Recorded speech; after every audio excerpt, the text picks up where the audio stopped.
ऋषभ अजित संभव अभिनंदन।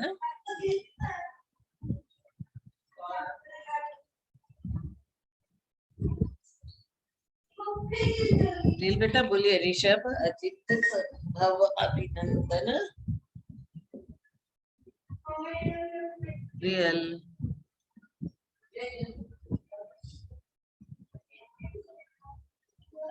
ऋषभ अजित संभव अभिनंदन सुमति पद्म शोभा। हाँ बेटा,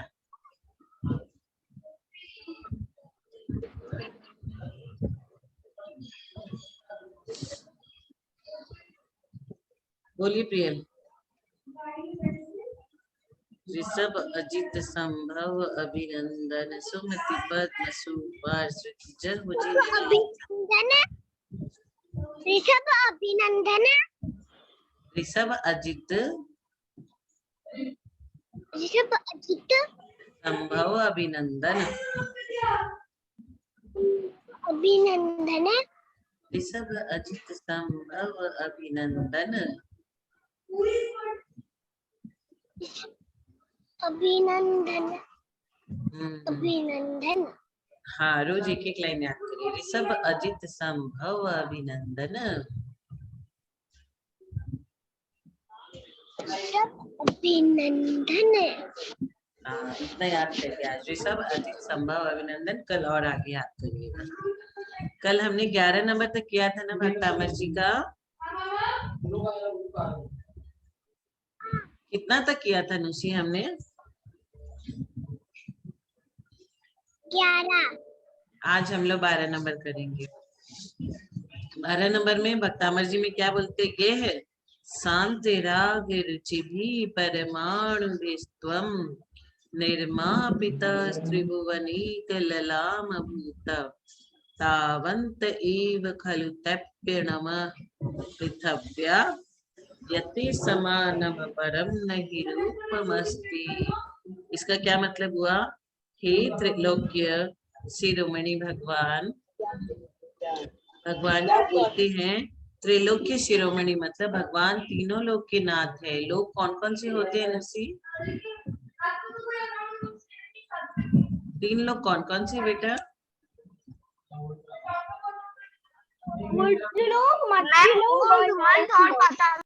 यस, उर्दू मध्य अधोलोक। तो ही त्रिलोक्य शिरोमणि, तीनों लोक के जो शिरोमणि है, राजा है, जिन राग सहित परमाणुओं से आपके परम औदारिक सुंदर शरीर की रचना हुई है।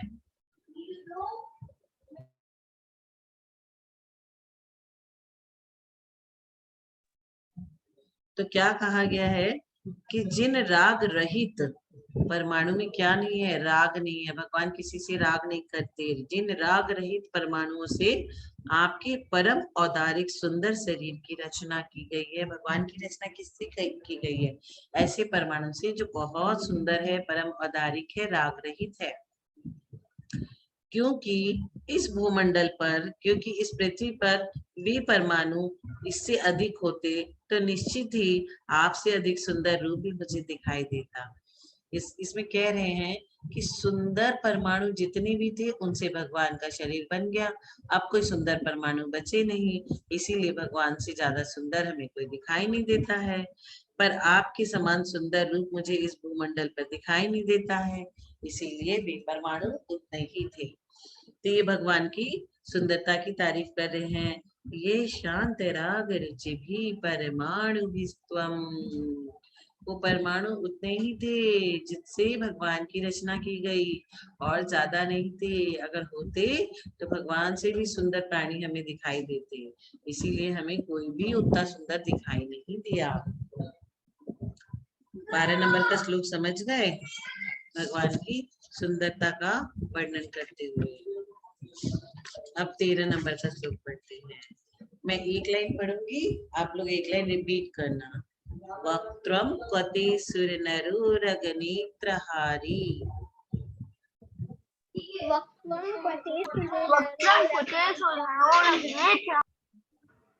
निःशेष निर्जित जगत तयोपमानम।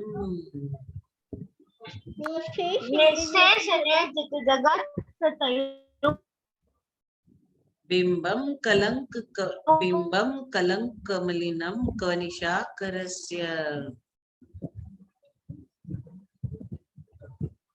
बोलिए बिंबम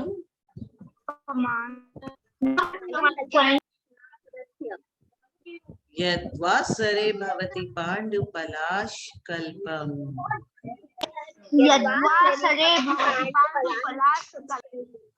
का मतलब हुआ हे सौंदर्य संपन्न विभो, भगवान इतनी सुंदर है, आपका देव मनुष्य और नागों के नेत्रों को हरण करने वाला उज्जवल मुखमंडल कहाँ।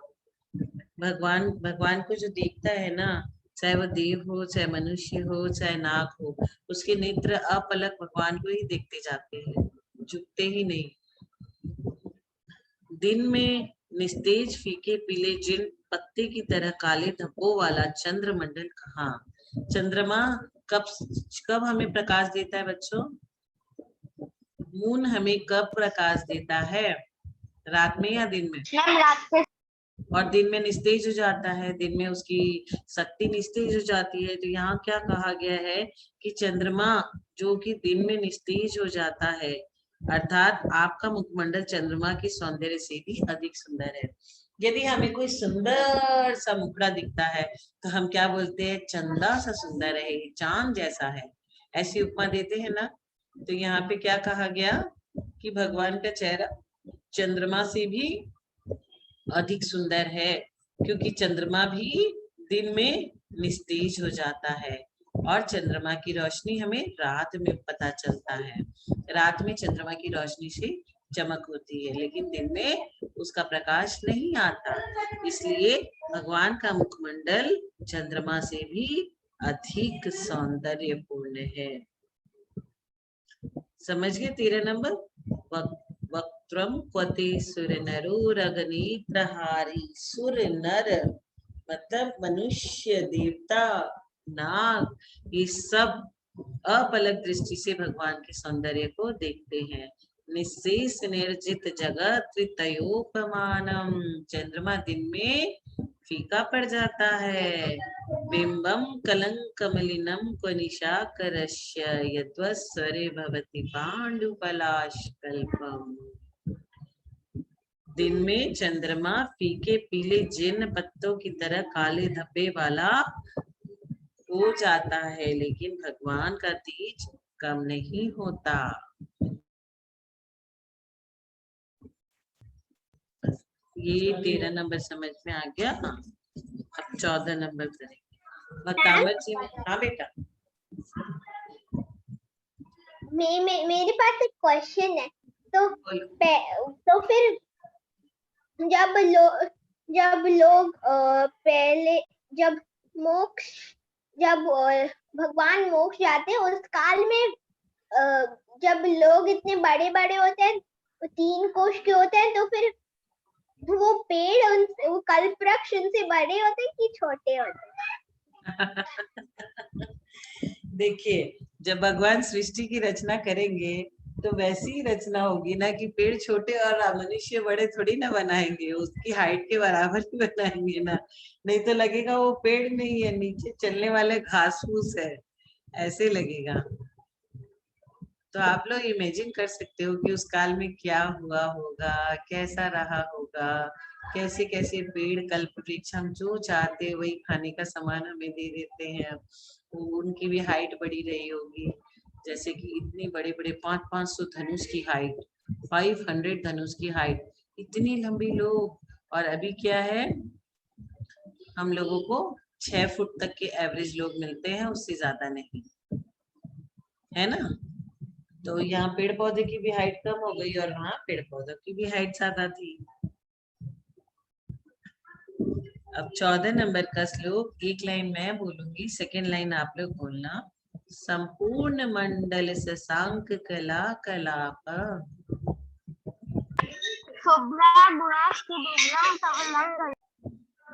शुभ्रा गुणास्त्रिभुवनम तव लंघयन्ति।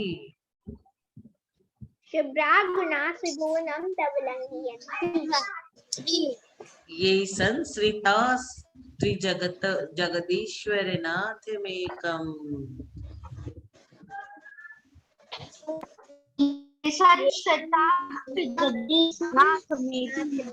कस्ता निवारयति संचरतो यथेष्टम्।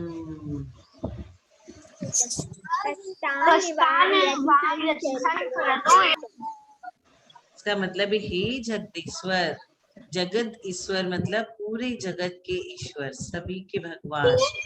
हे जगदीश्वर, आपके उज्जवल गुण पूर्णिमा के चंद्रमंडल की कलाओं के समान तीनों लोकों में व्याप्त हो रहे हैं, क्योंकि उन गुणों को जब तीन लोक के नाथ आपका ही सहारा ले लिया है, तब उन्हें इच्छा अनुसार विचरण करने से इस संसार में कौन रोकेगा? अर्थात कोई भी नहीं। इसका मतलब क्या हुआ? संपूर्ण मंडल शशांक कला कलाप। तो इसमें क्या कहा गया है?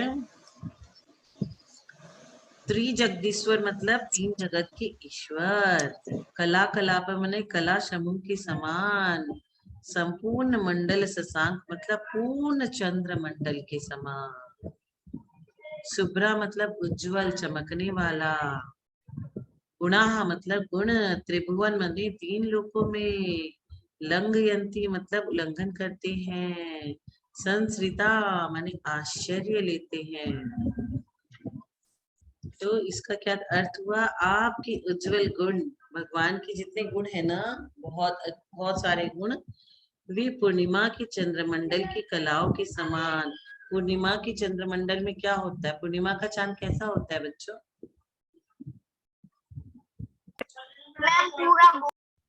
हाँ, और वो बहुत कम निकलता है, तभी तो कोई बहुत कम दिखाई देता है। तुम्हारी कोई फ्रेंड बहुत दिन बाद दिखाई देगी तो तुम क्या बोलोगी? तुम पूर्णिमा के चांद हो क्या, जो कभी दिखाई ही नहीं देते हो? तो पूर्णिमा का चांद महीने में एक बार निकलेगा, क्योंकि देखो एक बार अष्टानिका आएगी, फिर चतुर्दशी आएगी, चतुर्दशी के बाद अमावस्या आएगी, उसके बाद फिर जब चतुर्दशी आएगी उसके बाद पूर्णिमा आएगी, तो महीना में एक बार हुआ। तो पूर्णिमा की चंद्रमंडल की कलाओं के समान तीनों लोकों में व्याप्त है। क्या व्याप्त है? क्या व्याप्त है बच्चों? मैम मुझे लगा था कि अष्टानिका बस साल में 2 बार। नहीं बेटा, अष्टानिका पर्व साल में 2 बार आता है। जो अष्टानिका मनाते हैं 8 दिन तक अठाई, लेकिन जो तिथि होती है ना, एकम दूज तीज चतुर्थ पंचम छठ सप्तम अष्टमी नवमी दसवीं 11 12 13 14 फिर अमावस्या, उसके बाद फिर 1 2 3 4 14 फिर पूर्णिमा, ऐसे ऐसे करके 30 डेज कंप्लीट होते हैं। और जो हम लोग 10 लक्षण जी मनाते हैं, जो अष्टानिका मनाते हैं, वो 8 दिन की पूरी अठाई मनाते हैं, नंदीश्वर भक्ति करते हैं, पूजा करते हैं, वो 8 दिन की होती है, और ऐसे तिथि के हिसाब से ऐसे वार करते हैं। तो यहाँ क्या कहा गया? हे जगदीश्वर, आपके उज्जवल गुण पूर्णिमा की चंद्रमंडल की कलाओं के समान तीनों लोकों में व्याप्त है। उन गुणों ने जब तीन लोगों के नाथ आपका ही सहारा ले लिया है, तब उन्हें इच्छा अनुसार विचरण करने से इस संसार में कौन रोकेगा? ये संस्कृता त्रिजगदीश्वर नाथ मेकम। त्रिजगदीश्वर मतलब तीन, त्रि माने तीन, जगदीश्वर मतलब तीनों लोगों के नाथ, नाथ मेकम कस्ता निवारयति संचरतो यथेष्टम। कौन उसे विचरण करने से रोक सकेगा? भक्तामर जी में हम भगवान के गुणों की तारीफ करते हैं, भगवान के भामंडल की तारीफ करते हैं, भगवान का कंपेयर किससे करते हैं? कभी सूरज से और कभी चंद्रमा से, और फिर क्या बोलते हैं? ये तो फीके हैं और भगवान का तेज निस्तेज है ना? सही है ना? आज कोई बच्चा कहानी सुनाएगा?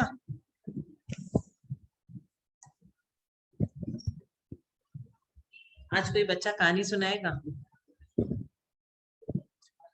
देखो मैं एक कहानी सुनाती हूँ। जब लक्ष्मण जी मर गए थे ना, तो रामचंद्र जी ने क्या किया पता है? लक्ष्मण के डेड बॉडी को अपने कंधे पे लटका लटका के पूरा घूम रहे थे। क्या कर रहे थे कौशल? क्या कर रहे थे कौशल? रामचंद्र जी क्या कर रहे थे? सिद्धि क्या कर रहे थे राम भगवान? लक्ष्मण को करते करते राम भगवान को उठा लेते। देखो, जब लक्ष्मण जी मर गए थे ना, तो राम जी सोचे कि ये मेरा भाई है, ये मर नहीं सकता है, तो बहुत प्रेम करते थे, बहुत मोह था उनको उनसे। तो क्या किए, उनको अपने कंधे पे बैठा करके और घूम रहे थे। और कोई बोलता था कि ये तो मर गया ना, अब इसके शरीर को जला दो। बोले नहीं, ये मरा नहीं है, ये जिंदा है, ये जिंदा है। हाँ देख, लक्ष्मण खाना खा रहा है, देखो लक्ष्मण नहा रहा है। इतना प्यार करते थे उससे, इतना। और उसको बोलते थे देखो ये तो नहा रहा है, खाना खा रहा है, ये तो जिंदा है, अभी उठेगा, अभी सो रहा है, थक गया है। तब क्या हुआ, जो राम भगवान को एक गरुड़ पक्षी था ना, जब सीता जी को लेके मैम रावण ऐसे चला गया। 6 महीने तक करते। हाँ मैम 6 महीने तक करते। हाँ बेटा, 6 महीने तक उनको लेके घुमा। उसके बाद क्या हुआ, जब गरुड़ पक्षी था ना, जो सीता का जब हरण रावण करके लेके जा रहा था, तो कौन सा पक्षी था, जटायु, उसने रोका था ना। तो जटायु का जो जीव रहता है ना, वो स्वर्ग में देव बन जाता है। क्या बन जाता है? देव। और कृतांत वक्त्रम, उसका एक सेनापति रहता है, कृतांत वक्त्रम, जिसको वो सीता मैया को बोलता है ना, इसको जंगल में छोड़ा, वो भी देव बन जाता है। तो वो दोनों देव लोक में सोचते हैं कि ये प्रभु को क्या हो गया है, प्रभु लक्ष्मण जी के प्यार में मोहित हो गए हैं और लक्ष्मण की इसको जला नहीं रहे हैं। तो वो दोनों स्वर्ग लोक से देवता के रूप में नीचे नहीं आते, आके नीचे भेष बदल लेते हैं अपना। पता है, देवता लोग विक्रिया से भेष बदल सकते हैं, पता है आप लोग को ये बात? देवता कौशल के जैसा बन के आ जाएगा, सिद्धि के जैसा बन के आ सकते हैं, नुसी के जैसा बन के आ सकते हैं। तो वैसा बन करके कोई भी देवता कोई कुछ भी रूप धारण कर सकते हैं विक्रिया से। तो बट देवता, मैम हाँ बेटा, टाइम लिमिट होती है कि वो रह सकते हैं जितना भी टाइम। हाँ, वो जितना भी देर चाहे विक्रिया से शरीर बदल के आके कंफ्यूज कर देते हैं दूसरे को। तो क्या हुआ फिर, वो दोनों नीचे आ गए। कौन? कृतांत वक्त्रम और वो जो जटायु पक्षी था ना, वो दोनों, उनका जीव आकर के एक पौधा लिए, जो प्लांटेशन करना बोलते हैं ना, ट्री प्लांटेशन करो। तो एक पौधा था, वो उखड़ गया था, उसको बार बार लगा रहे थे मट्टी के अंदर। तो राम भगवान आके उनको क्या बोलते हैं, अरे ये आप लोग क्या कर रहे हो, मरे हुए प्लांट को बार बार लगा रहे हो, इसमें पानी डाल रहे हो, ये क्या अभी उगेगा क्या, ये तो मर गया। भगवान राम ने क्या कहा उनको बच्चों?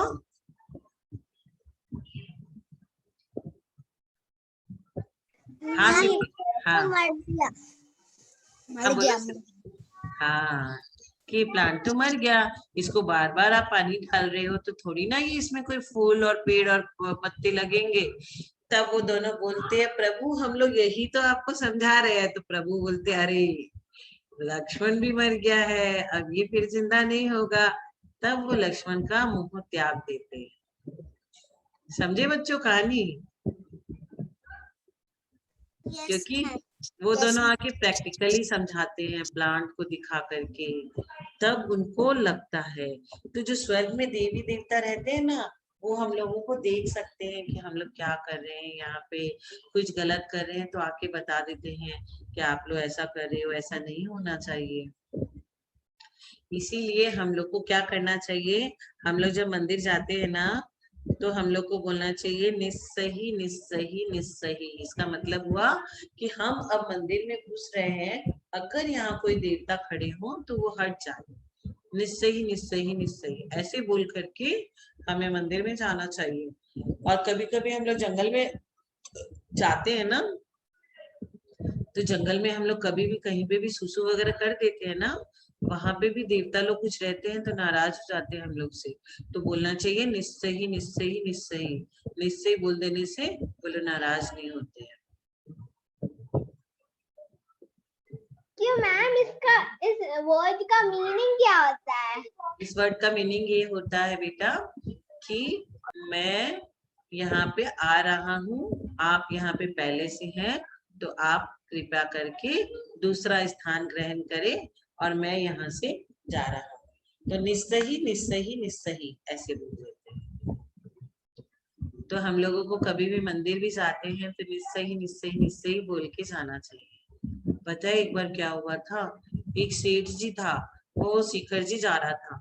शिखर जी जा रहा था ना, तो रास्ते में क्या हुआ, वो अपनी गाड़ी रोका और रास्ते में ऐसी जंगल में कहीं पे भी सुसु वगैरह करने के लिए रोक लिया। तो उसकी पूरी जो चोला धोती पहना हुआ था ना, वो पूरी फट गई। फिर जब वो मंदिर गया तो फिर उसने किसी को बताया कि ऐसे ऐसे मेरे संग हुआ। तो बोले कि अब तुम वहीं पे जाओ, उसी जगह में फिर से जाओ और फिर उनको बोलो कि हमसे गलती हो गई, हमने आपका परमिशन नहीं लिया, हमने आपको बोला नहीं। निश्चय ही निश्चय ही निश्चय ही वो फिर से गया और वो वही जगह पे ऐसे बोल के आया। फिर वापस आ गया तो देखा कि उसके कपड़े सारे सिलाई हो गए, वैसे के वैसे पहले जैसे हो गए। इसीलिए हम लोगों को सब कोई जो बोलता है ना, भूत आ गया, यहाँ मत जाओ, भूतवा हवेली है, यहाँ पे भूत मिलेंगे, तो भूत तो होते नहीं बेटा, ये क्या होते हैं, व्यंतर जाति।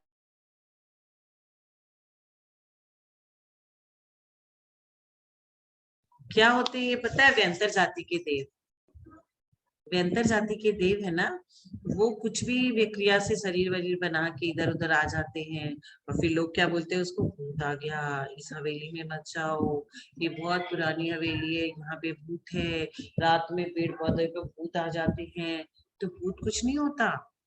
जब शरीर से, किसी के भी शरीर से जब आत्मा निकलती है ना, तो उसको दूसरा शरीर मिल जाता है। ये बात मालूम है आपको? किसी के भी शरीर से जब आत्मा निकलती है तो आत्मा दूसरे शरीर में घुस जाती है। ये बात मालूम है आप लोग को? दूसरी बॉडी, दूसरा शरीर, दूसरी पर्याय उसको 3 मोड में मिल जाती है, 3 समय के अंदर अंदर। ज्यादा टाइम नहीं मिलता। कोई भी आदमी भटकता नहीं, कोई भी आदमी भूत नहीं बनता। तो बोलते हैं ना भूत आ जाएंगे, तो भूत कुछ भी नहीं होता। और हमें अपना नमोकार मंत्र पे इतनी श्रद्धा रखनी चाहिए कि कभी डर लगता हो, कुछ भी लगता हो, तो हम नमोकार मंत्र कर देते हैं ना, तो सब लोग भाग जाते हैं। क्योंकि जो जिनेंद्र भगवान के भक्त होते हैं, उनसे कोई भी आकर के भिड़ता नहीं है। तो हमको कभी भी कठिन परिस्थिति में हम फंस जाते हैं ना, तो हमको 9 बार नमोकार मंत्र बोलना चाहिए, हमारा पूरा काम हो जाता है। कहीं पे भी डर लगे, चोर आ जाए, गुंडा बदमाश आ जाए, डाकू आ जाए, तो हमें अंजन चोर की तरह बोलना चाहिए।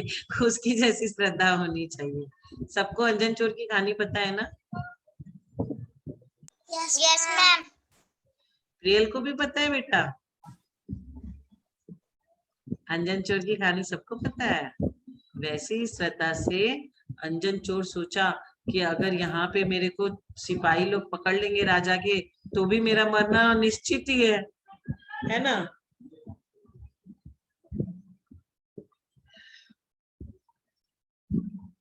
एक बार की बात है, एक व्यक्ति था, वो क्या करता था, हमेशा कुछ ना कुछ विक्रिया से रूप बना लेता था। कभी वो बन जाता था शेर, कभी बन जाता था हाथी, कभी लॉयन की आवाज निकाल लेता था, कभी बंदर की आवाज निकाल लेता था, कुछ भी बन जाता था। तो उसको एक दिन राजा ने कहा, तुम ना जैन मुनि बन के दिखाओ तो जाना। तो उसने कहा ठीक है, मैं जैन मुनि बन जाता हूँ, लेकिन मुझे 10 दिन का समय दीजिए, तब मैं जैन मुनि बनूंगा। फिर वो 10 दिन का समय लेकर के जैन मुनि बन के राज दरबार में आ जाता है। सबको बहुत अच्छा लगता है, वो पिच्छी कमंडल सब कुछ ले लेते हैं। तो बोलते हैं आपने तो बहुत अच्छी एक्टिंग की, चलिए आपकी एक्टिंग सफल हुई और मैं आपकी एक्टिंग से खुश होके आपको इनाम देता हूँ। तो वो क्या बोलता है, अब कैसा इनाम, अब तो मैं सच में जैन साधु बन गया हूँ, अब मैं श्रावक नहीं बन सकता। और वो सच में जैन मुनि बन जाते। तो जो व्यक्ति जो बनना चाहता है ना, उसकी सब कॉन्शियस माइंड में वही चीज घूमते रहती है कि हाँ हमें ये बनना है, हाँ हमें ये बनना है, और फिर वो चीज बन जाता है। पता है सिद्धि ये बात आपको? सिद्धि सोचेगी मुझे डॉक्टर बनना है, डांसर बनना है, साइंटिस्ट बनना है, तो वो बन जाएगी, क्योंकि उसकी दिमाग में वही चल रहा है ना कि हाँ हमको ऐसा बनना है, हाँ हमको ऐसा बनना है। इसीलिए आप लोग दिन भर यही सोचो कि हमें तीर्थंकर बनना है, भगवान बनना है ना? रियल को भी भगवान बनना है ना? सबको भगवान बनना है। तो आप लोग ऐसे ही सोचो कि हमें भी भगवान बनना है। तो आप लोग भगवान की तरह अपना जैसे जैसे भगवान होते हैं ना, हित मित प्रिय वचन बोलते हैं। स्वस्ति बेटा, भगवान कैसे वचन बोलते हैं? कैसे बोलते भगवान? नाइस और नॉट नाइस? हित मित प्रिय वचन बोलते हैं। तो आप लोग को भी वैसे ही बोलना है सभी के साथ। स्ट्रॉन्ग बनना है, शक्तिशाली बनना है, क्या है ना। चलिए, आज की कक्षा हमारी पूरी हुई। सभी को सादर जय जिनेन्द्र। सादर जय जिनेन्द्र मैम, सबको जय सागर जिनेन्द्र। जय जिनेन्द्र मैम, सबको जय जिनेन्द्र मैम, सबको जय जिनेन्द्र। जय जिनेन्द्र मैम, सबको जय जिनेन्द्र। जय जिनेन्द्र सोनू दी, जय जिनेन्द्र बच्चा लोग। जय जिनेन्द्र। सारी जो कहानी सुनी ना, अपनी मम्मी को सुनाना घर में सभी लोग, ठीक है? हम्म। Okay.